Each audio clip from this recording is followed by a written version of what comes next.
Vocês podem ver como está tendo sessão no plenário, né? Se tem sessão no plenário, acaba uma dificuldade enorme para os senadores participarem. E o que nós poderíamos agora, nesse momento, já que todos já usaram a palavra, é nós pensarmos o que poderíamos encaminhar a partir desta audiência pública. E aí, se vocês tiverem alguma sugestão do encaminhamento, doutor Rui, por favor.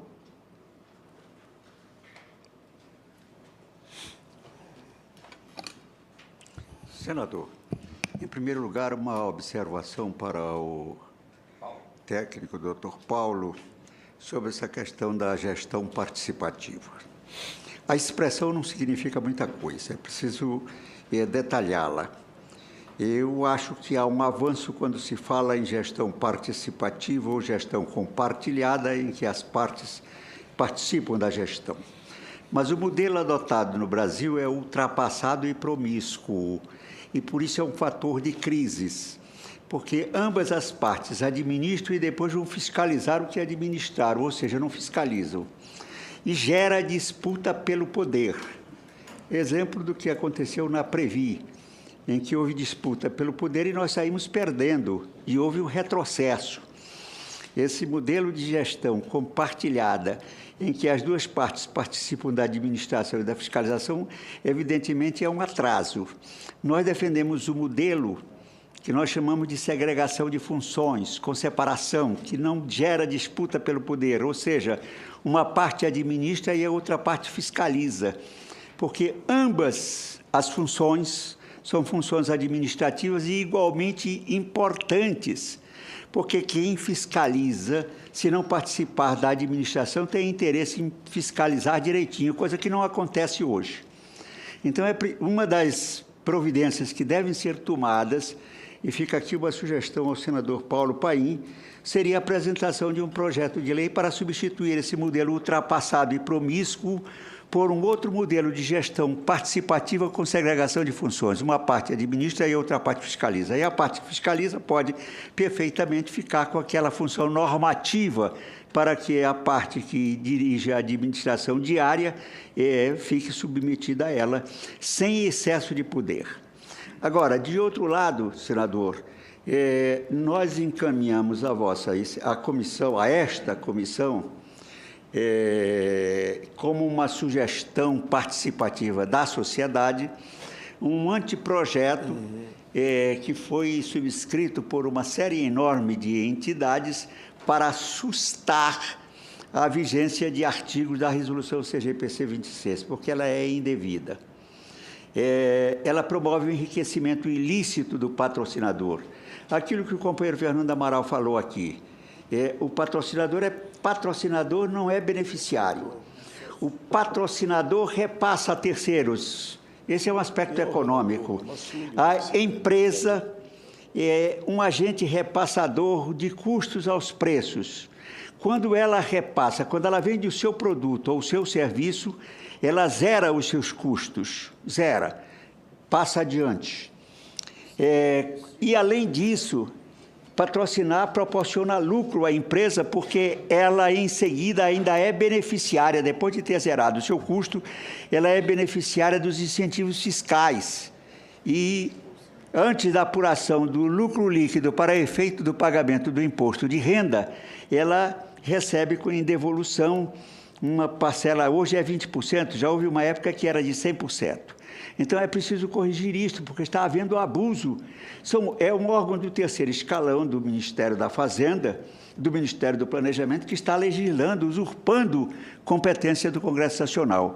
É verdade que a realidade atual criou uma certa limitação ao Poder Legislativo, mas o Poder Executivo tem abusado dessa prerrogativa sua para impor ao Congresso Nacional uma aparente paralisação. E o resultado disso é que, sendo o Congresso Nacional a instituição que representa efetivamente as aspirações populares, o verdadeiro poder político, ele tem sido marginalizado das decisões.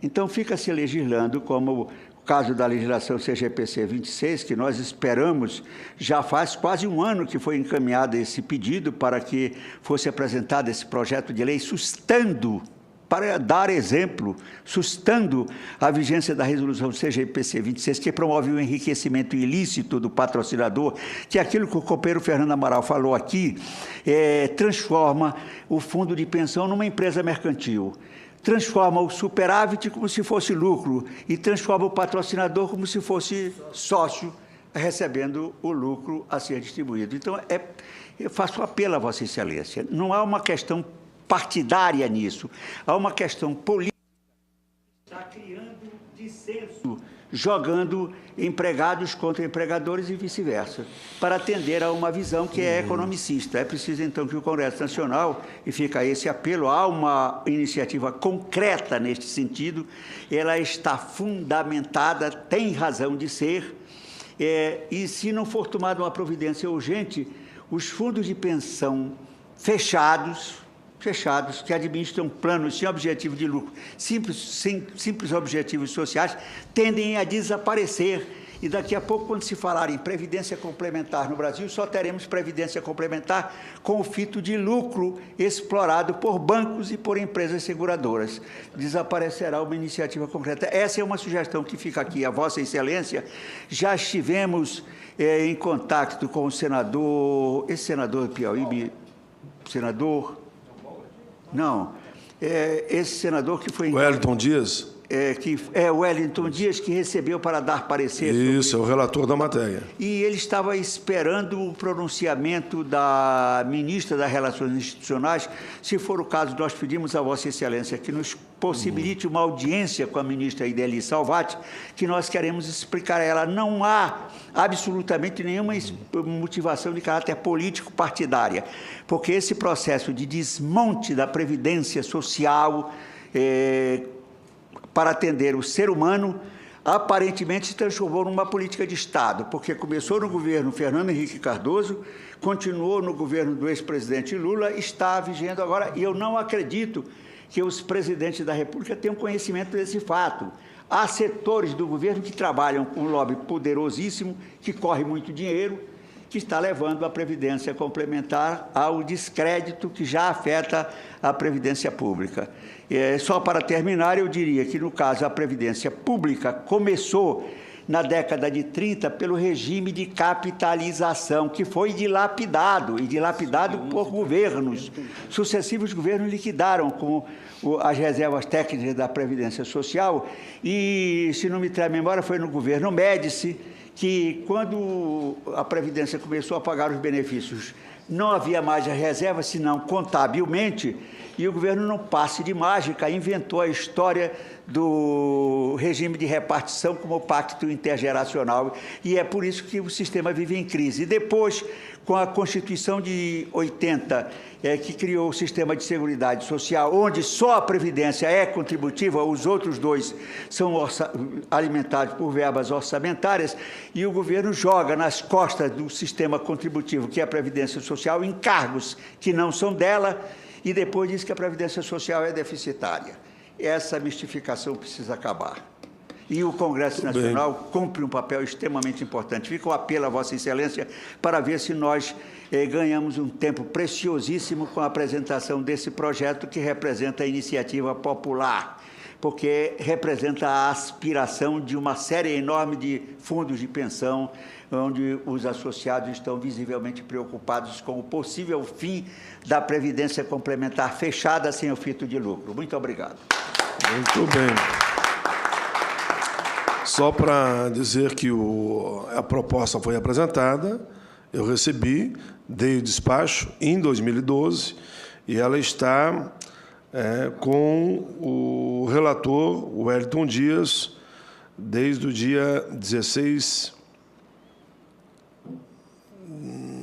15/5, data da apresentação 15/5, ela está com o relator Wellington Dias. E nós vamos solicitar a ele, se tiver que parecer, ela voltando à comissão, eu boto em votação. E os senhores serão todos comunicados. Quanto àquela outra sugestão que o doutor Brito agora apresentou, eu só peço a ele que, se puder botar por e-mail, encaminhar para o Canidé aqui na comissão, para que a gente possa ver qual é o procedimento para transformá-lo numa sugestão que vem para mim, e eu indico o relator também da mesma.